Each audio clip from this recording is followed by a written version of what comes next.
On this particular video, I would like to use these few minutes to address a question that I hear all the time, and it is one that from this particular ministry I would like to clarify. This question is simply, and really there's a simple answer, but I will try to explain why this particular answer, it is the conclusion.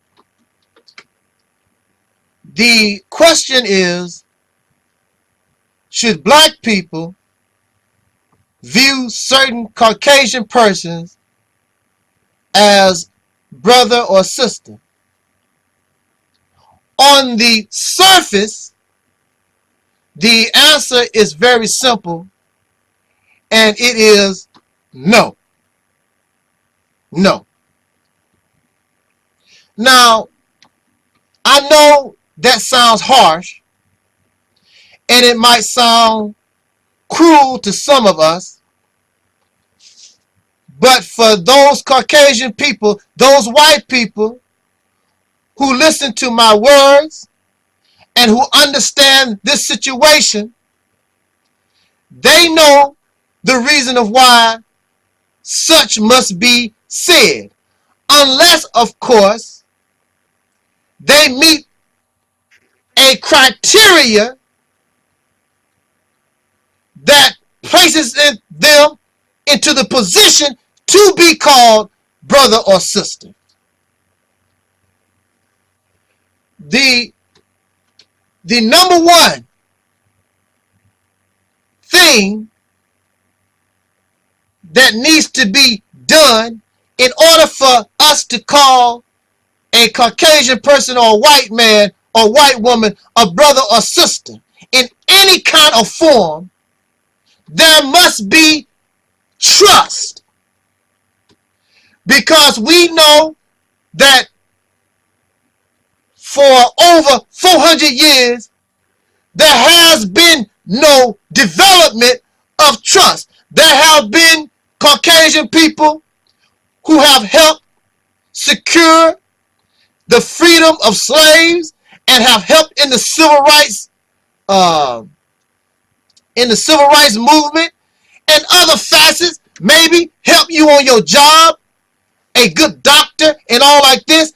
And this is good for certain individuals or perhaps groups. But when we view Caucasian people as a whole,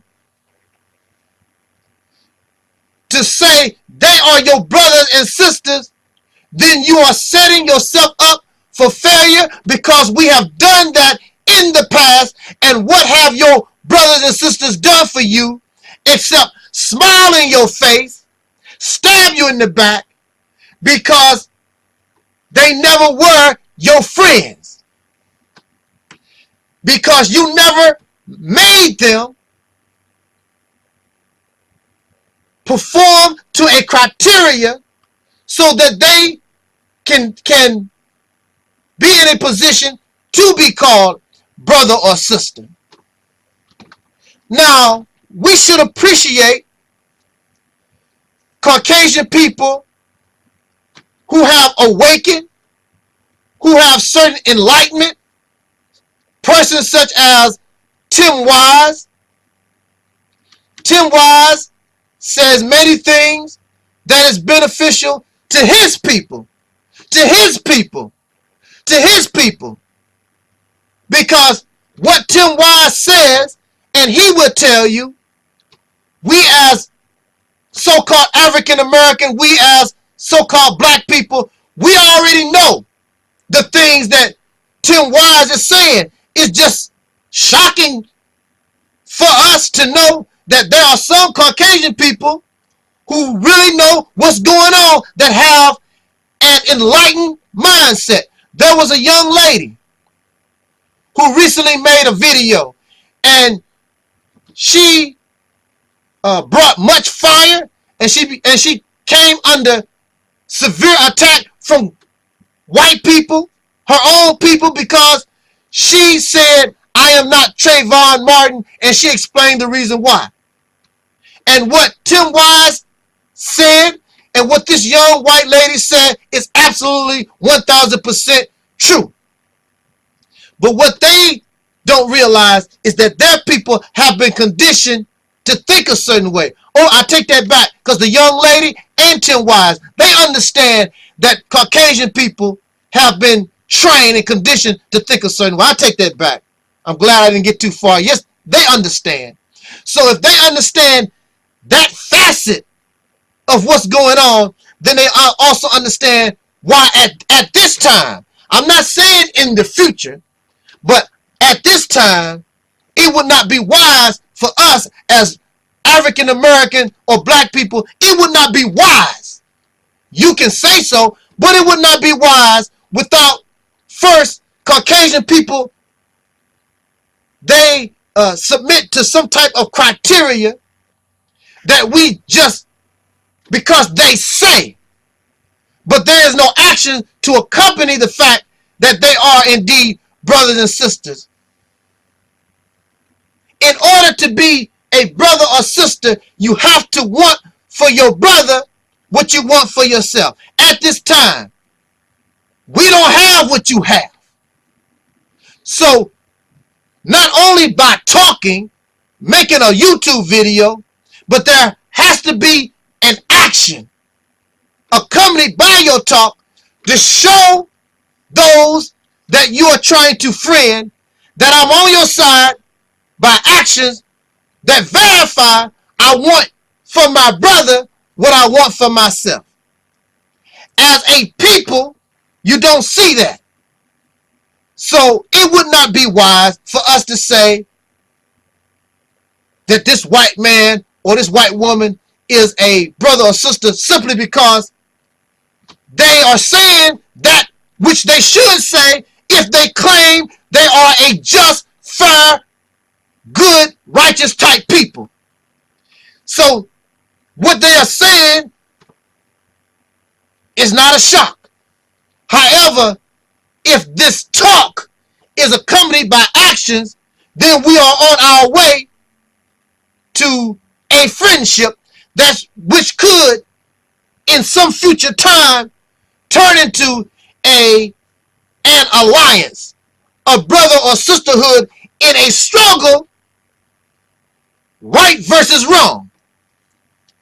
Because really, that's what this is. It is not about skin color. Skin color, the division of the human species or humanity, that's what caused our situation. However, overall, it is good versus evil. The righteous versus the unrighteous has nothing to do with skin color, except skin color, gender, class is used to divide the human family and cause these conflicts, these confrontations. If you want to be my brother, if you want to be my sister, then show me that you can die for me. Die for what benefits me, as I have died and my people have died for what benefits white people. If you cannot do that, if none shows this, then how can I say that you are a brother and sister when black people have given their blood, sweat, and tears and have died in America and all over this earth for white people, but you won't do it for us? How can I call you a brother or sister?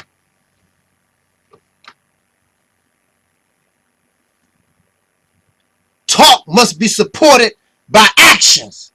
Actions speak louder than words. And when you see somebody put themselves in danger, when you see somebody willing to die for you, then they have to be real, or they are the ultimate trickster. They are sacrificing themselves for the ultimate deceit, the ultimate trick. And that has not been done in our history in over 400 years. Well, that's incorrect. Some white people died in the Civil War to free blacks. White people died in the Civil War to keep the Union together. Slavery was used to gain support for the North. No more, no less. Abraham Lincoln made it very clear. If it was possible to keep slavery and preserve the Union, he would do it. So don't get it twisted. Let us stop talking about that lie. You have never died as a people for black folks, North or South. And then what happened when these slaves were freed? They caught hell in the North just like they caught hell in the South. Martin Luther King Jr., the Prince of Peace, the one who you claim that you love, he was ran out of the North, went to Chicago, Illinois. Martin Luther King Jr. said, I've never seen such hatred. I thought I had seen the ultimate hate, the ultimate violence in the South. But when he went north to Chicago, these northern white folks was worse than anything he saw in the South. Let us stop trying to trick. Let us stop trying to deceive. And then you want black folks to join you in your struggle against the so-called New World Order. The New World Order is Caucasian people.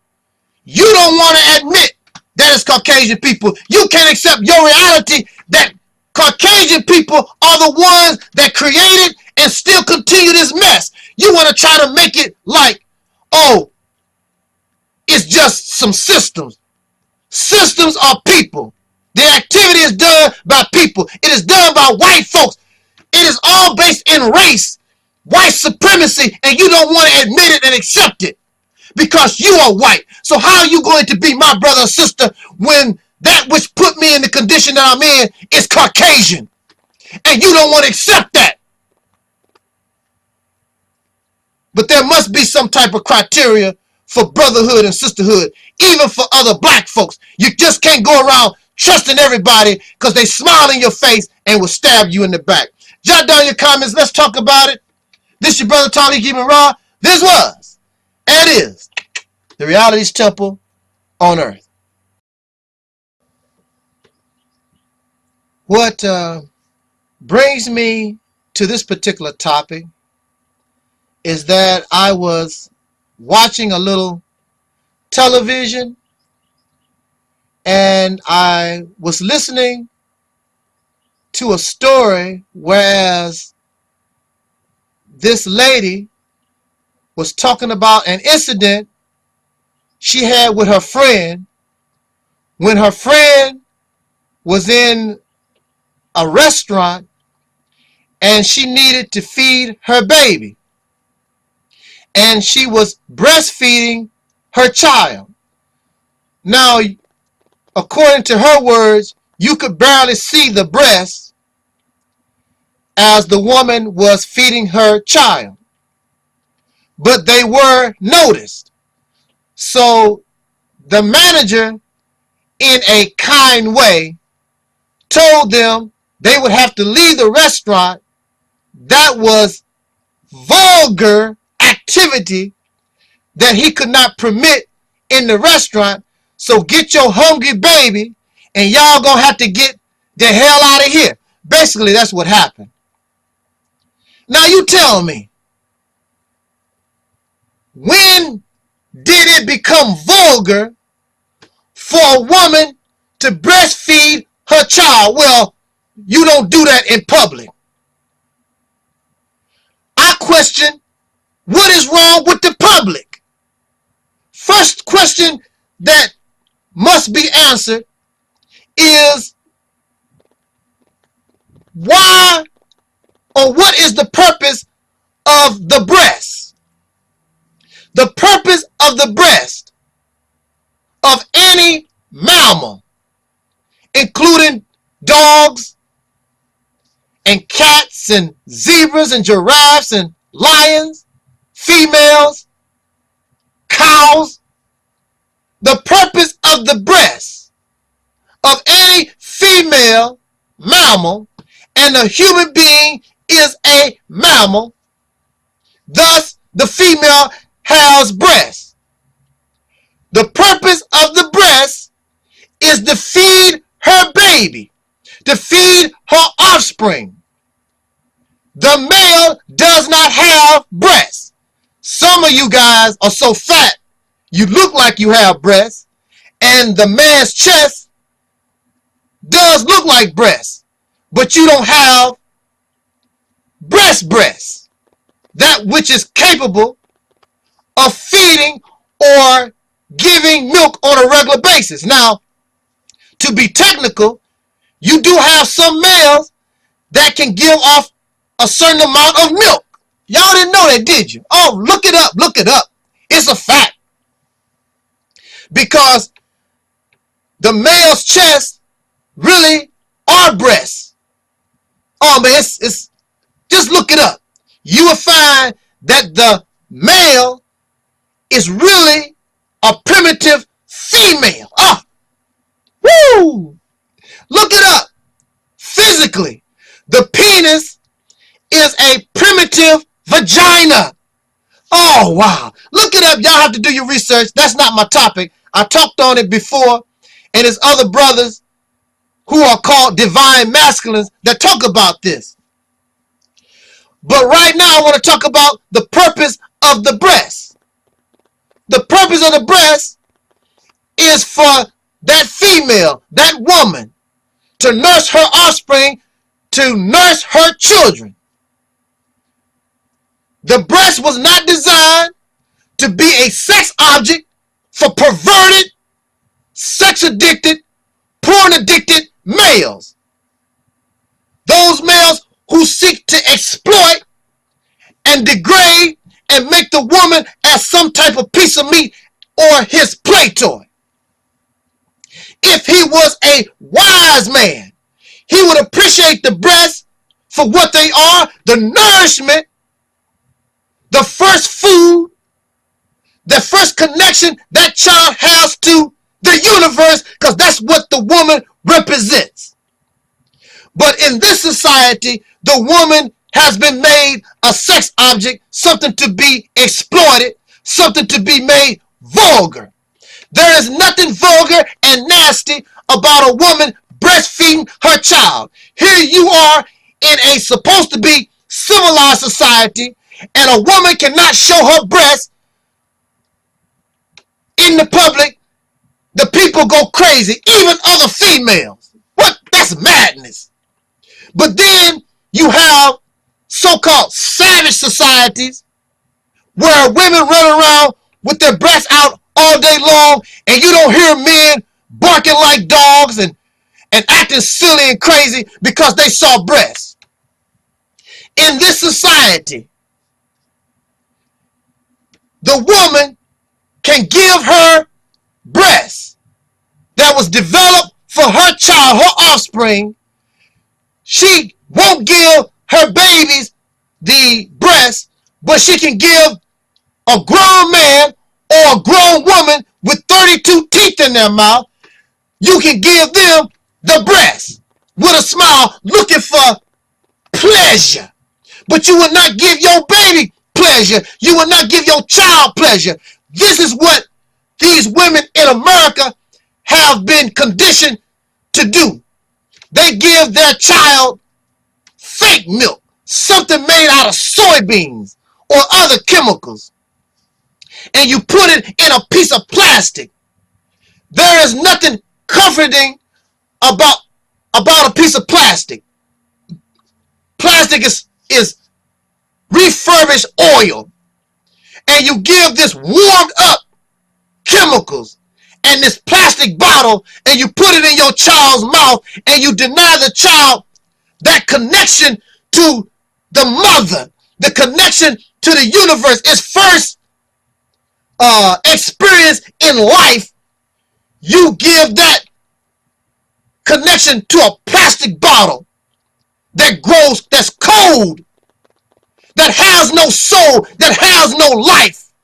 So you wonder, as your child develops, as the child grows up, you wonder why you live in a society where the people are lifeless, where they embrace death. They have no connection to other human beings, raised on chemicals and plastic.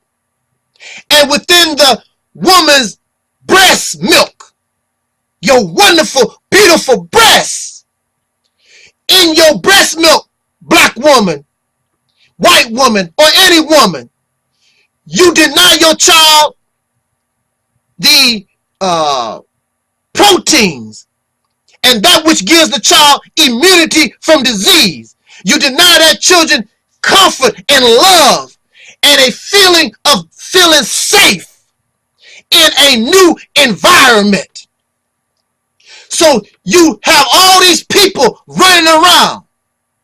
And I guarantee you, the majority of the troublemakers on YouTube and those who are in government and all these wacky folks with crazy mentalities, they was raised on fake Similac milk or whatever you want to call it and plastic bottles. They are withdrawn from life and they are the conveyance of death and destruction, making mockery and other evils and wickedness.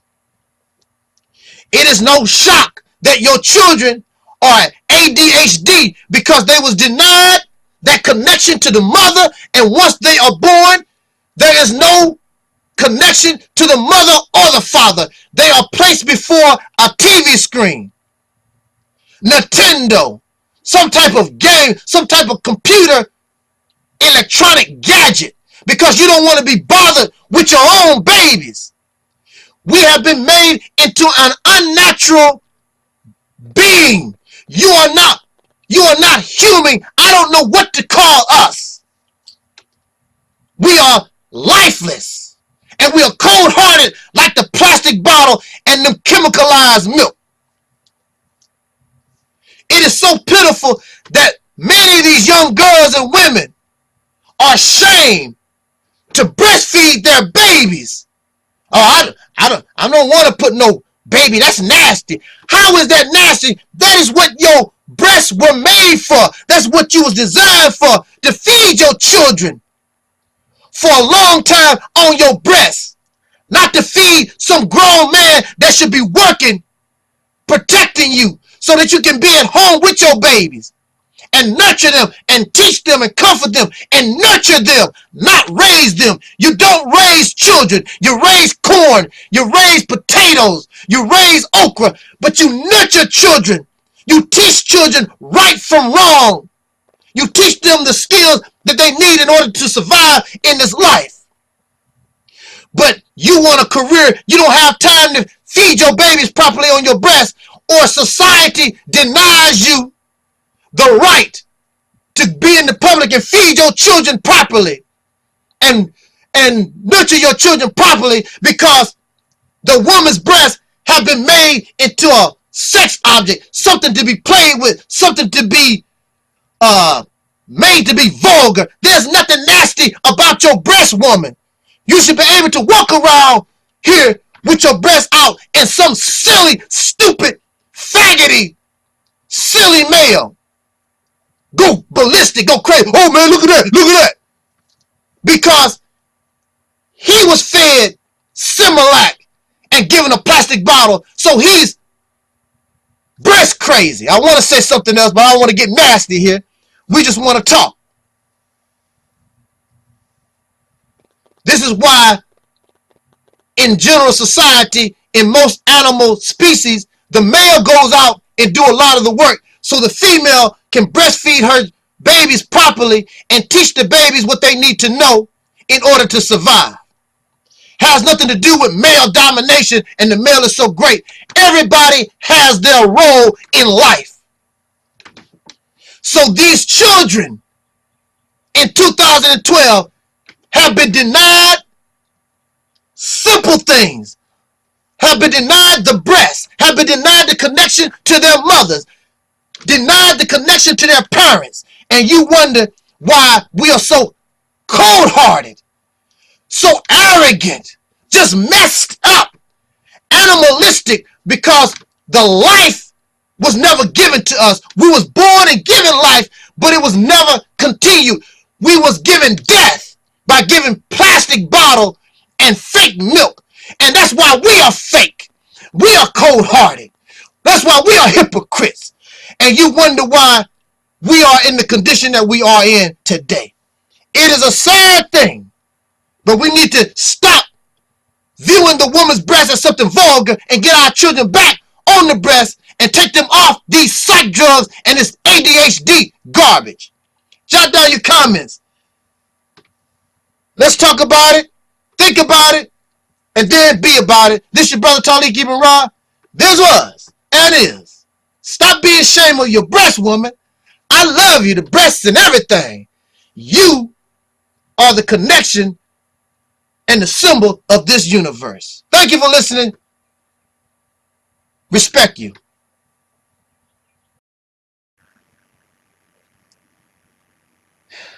In the name of my ancestors,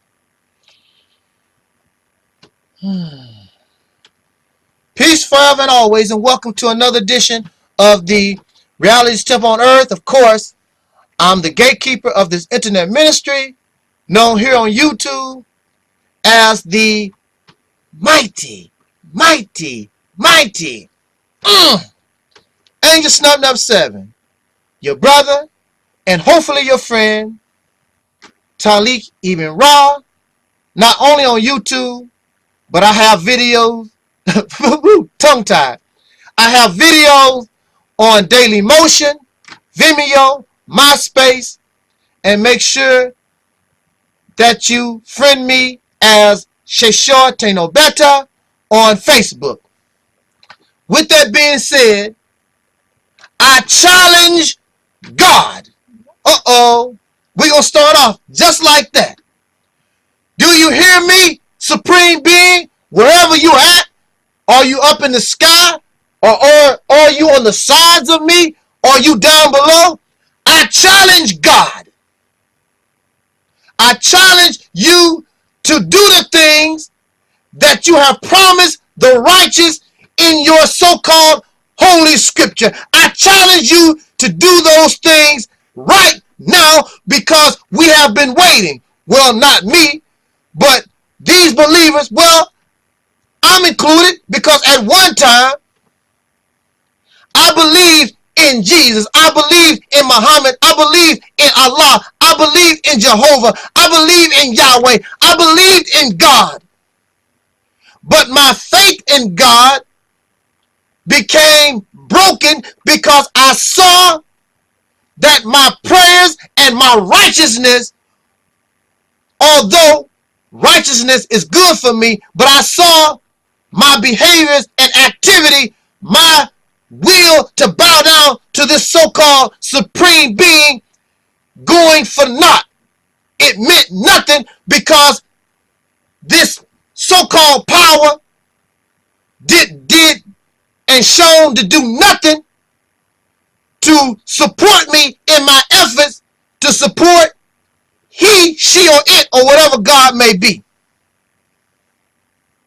So I challenge this God to fulfill your promise to humanity, and you have not done it for over 2,000 some years, if not longer. Well, oh my Lord. Brother, how can you dare come out and challenge God, the ultimate authority, the ultimate power? Why shouldn't I? Why shouldn't you challenge God? Y'all challenge authority and you challenge power all the time. You challenge your boss at work. You ask your boss after you worked there for so long a time, boss, I need a raise. Boss, I need a promotion. Why aren't you giving it to me? If you did not challenge authority, if you did not challenge your boss, you might not get a raise. You might not get a promotion. You might not have a future at that company if you don't stand up for what you earn in that company and challenge those who are in authority, those who are in power. You know this. You challenge your parents. You question your parents. You question your boss at work. You question those who gave birth to you. You ask them, where do babies come from? Why don't you teach me how to drive a car? Why do you treat my big older brother better than you do me? You say that we are treated equal, but I don't see it. I need a pair of shoes. But why aren't you buying me a pair of shoes? You can see I want. I need to be taken care of.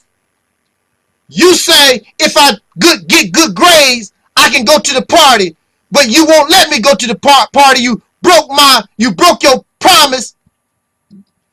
This is a challenge of authority, especially when that authority you feel is being unjust to you because they made promises. You know that you earned something. They did not keep their promise by giving you the reward that they promised you. In America, not in all countries, but I do know in America, you can challenge the President of the United States. Why are you sending those troops to Afghanistan? Why are you sending those troops to Iraq? Why do you want to send troops to Iran, to North Korea? Why are you doing these things? You can question authority. You can go out in the street and protest against authority. You and the President of the United States, this is what I heard, that the President of the United States is the most powerful man in the world. So if you can challenge the President of the United States, you can question his authority. You can challenge your parents, who is the only authority, the only power you knew as a child growing up. You challenge your boss at work, even though the boss can fire you at any time or give you severe problems. You challenge authority. So you challenge all these powers. You challenge all these persons that's in authority. But for some reason, the ultimate authority, the parent, the boss, that which you call God, for some reason, that power is exempt from being challenged. Why is this? Why is this? Why can you challenge your boss, your parents, the president? You can challenge your wife, your children, the dog, but you cannot challenge God. And God has promised you much.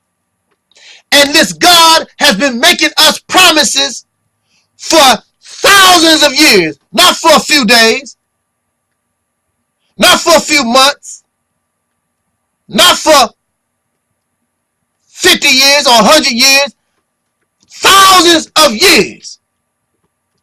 And we sit back looking silly because we are told, if you live a righteous life, if you do what's right, whatever that might be, do not commit sin. Do as what God wants you to do. Now, of course, we have backsliders, and we have those who are hypocrites, who really don't believe in God. But there are thousands, if not millions, that are doing everything they can to walk correctly, to talk correctly, and to do exactly what this God wants us to do, like you would do and obey your boss at a job. So when you obey your boss on a job, then you have earned something. And since you have earned something, you expect what? To get paid. So I'm a righteous person, and I have obeyed the laws of God. And many have done this over the centuries with no doubt. Or they have tried with the best of their ability, and when you are on the job, You can only give your boss the best of your ability, as nobody can be perfect. Everybody is on different levels on the job, but we trying to get this job done. So wherever we at, whether you are making millions of dollars, thousands of dollars, or you're making the minimum wage, you are earning something due to your work, due to your sacrifice. And if you don't get what you earn, you challenge the boss. If you don't get what you earn from your parents, you challenge the boss. In this society, if society is not faring the way we believe that it should do, right now, we in this country, the United States, are suffering or going through an economic downturn. Going up a little bit, going down. We challenge the president to do better. And if this president can't do better, then you will vote this one out and try to get somebody else in. Why isn't this sort of thinking applied to God? Where is this heaven, God? Give me a sign. Only thing this God do is make promises and talk. Where are the babies being born of a virgin in 2012? Where are the physically dead being raised to life in 2012? Show me my hereafter from the Quran. Show me my heaven. And God, why did you choose the Jews? And this is not being anti-Semitic. This is not being hateful. This is a fact. This is a people within the scriptures of the Bible and Quran, and even living among us today, the Zionists in Israel have always been a rebellious people against God. Why do you choose, God, to choose a people as your so-called chosen that have been nothing but rebellious? So now they sit in Israel waiting to drop bombs on Iran, or just waiting to do something of some type of destruction. There is nothing peaceful about these people. Why did you choose them when there are so many others who are more humble, who are more deserving of your being a favorite to? Something is wrong. This ultimate power, this God, seems to be unjust. Why does this God pick on homosexuals? Talk to me and question. Why do this God pick on homosexuals? Because homosexuality is a sin, but yet and still you look over the fornicators, the murderers, the liars, the thieves, and all these other things, but for some reason you concentrate on homosexuals. So this great power plays favorites. Yeah, I challenge God, because God is not keeping his or her promise. God is playing favorites and all these different things. And if power, if authority can be challenged, then if God is the ultimate authority, then God can be challenged. It's as simple as that. This is your brother Taalik Ibn'rad. Jot down your comments. Let's talk about it. This was and is. Oh, I got that all messed up. The Reality's Temple on Earth.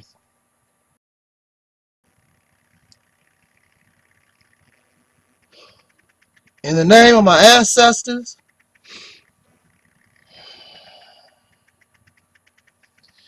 peace forever and always, and welcome to another edition of the Reality's Temple on Earth Internet Ministry.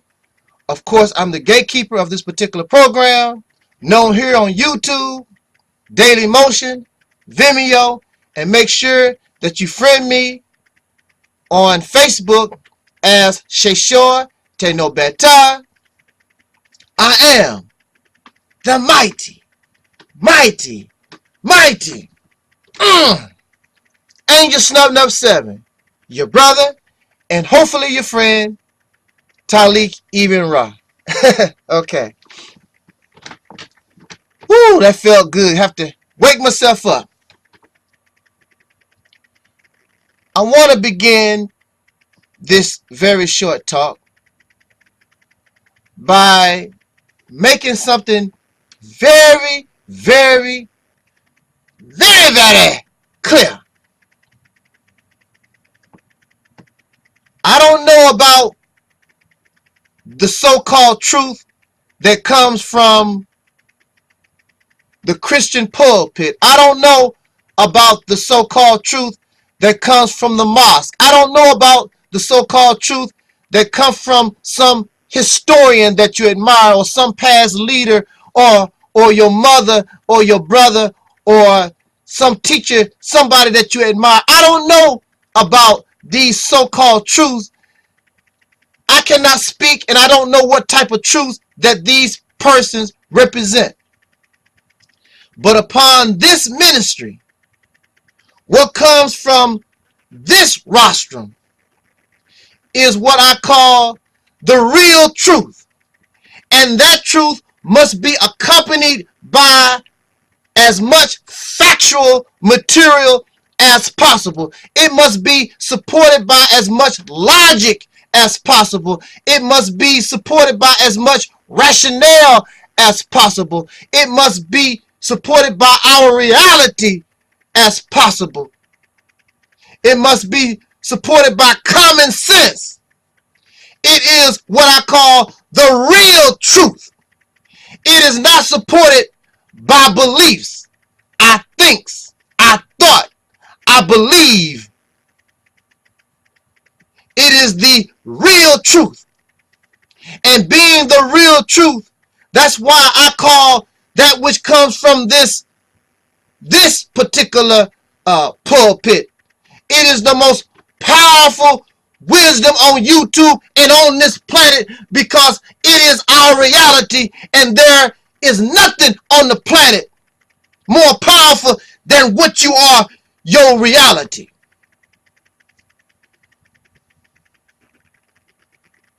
So this is not a popularity contest. Even among so-called truths, there will always be opposition to truth, regardless to the level of that truth.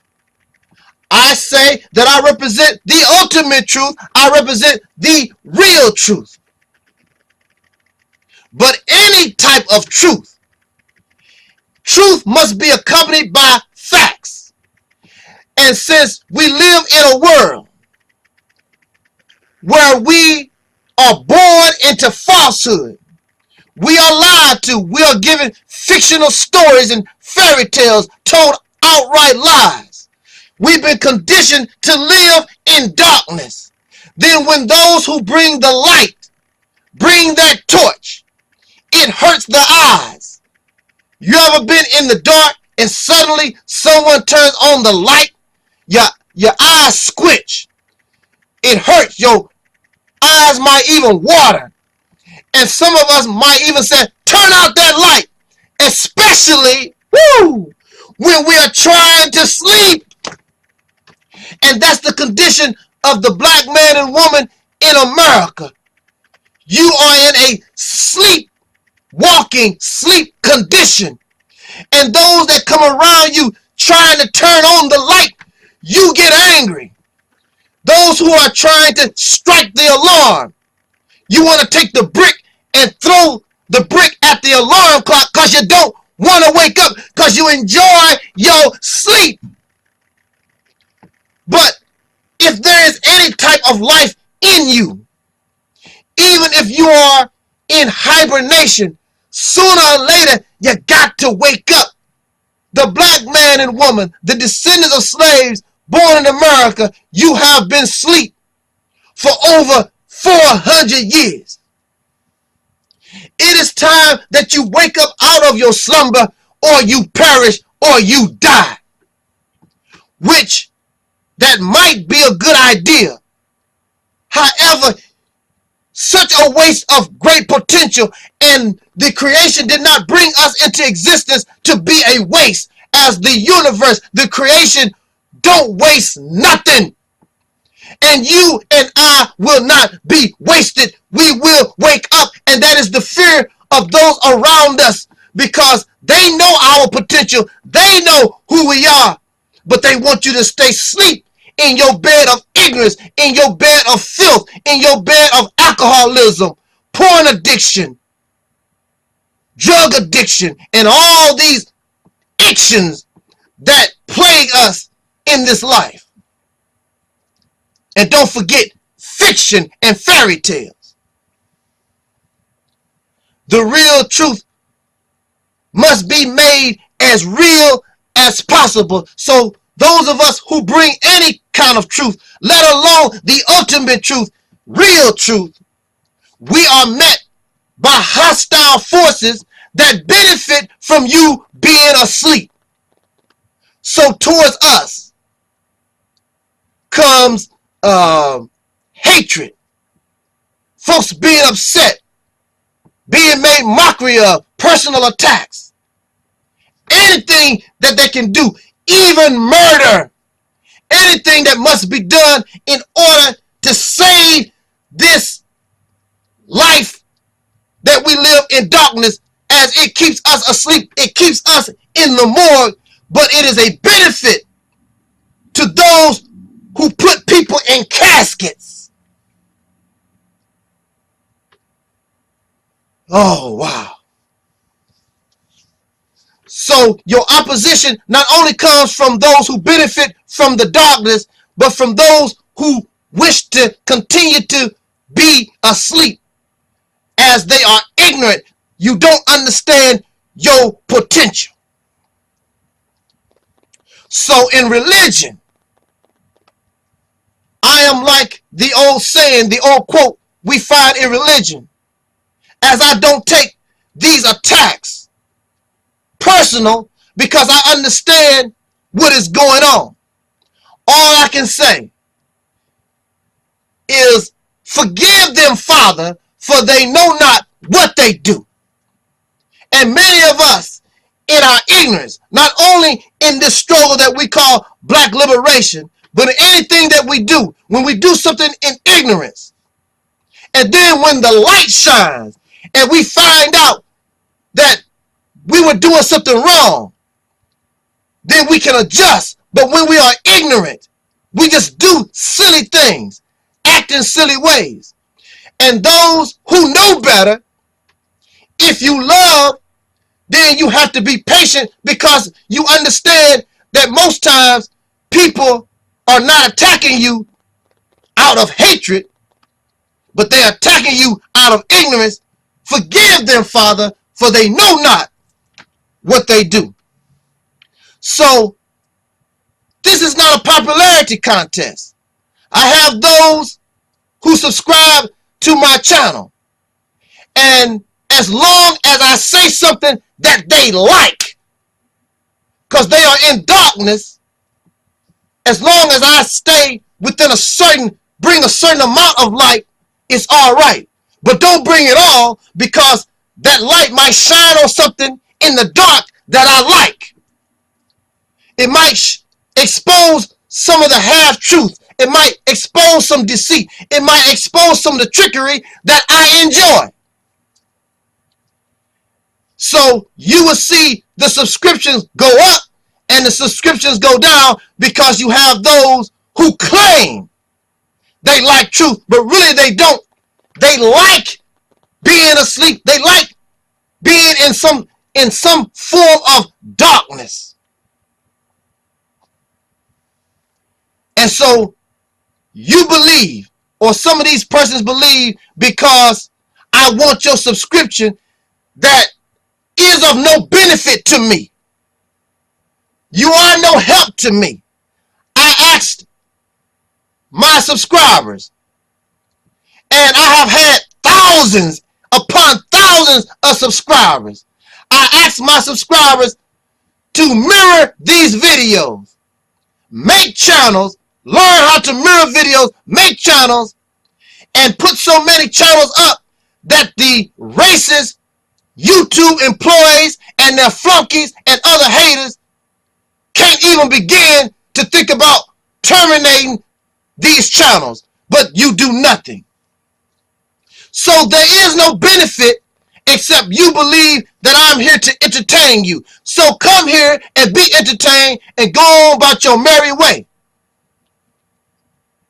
That's what you can do.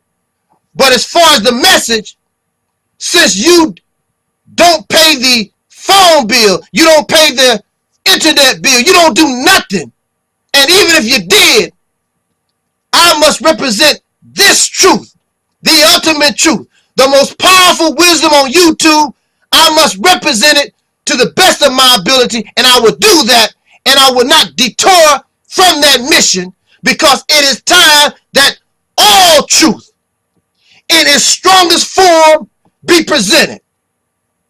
Not just enough truth so that you can like it, because when you live in darkness, what was true today might not be true tomorrow. So you're always discovering new things. And truth will never be popular unless you love the truth. So I love the truth. So if I am in error, I am happy that that error is corrected so I can move forward and not go backward. I'm not going to believe in something just because it's popular and I like it. Because I'm a truth seeker. Unlike you, I'm not trying to be popular on campus. I'm trying to find the truth. So when those who are asleep, once they awaken out their slumber, they can act in the best of manners that they can achieve, that they can attain. And your potential is, woo, it is so great. So truth is not a popularity contest. Jot down your comments. Let's talk about it. This is your brother Taalik Ibn'rad. This was and is the Reality's Temple on Earth.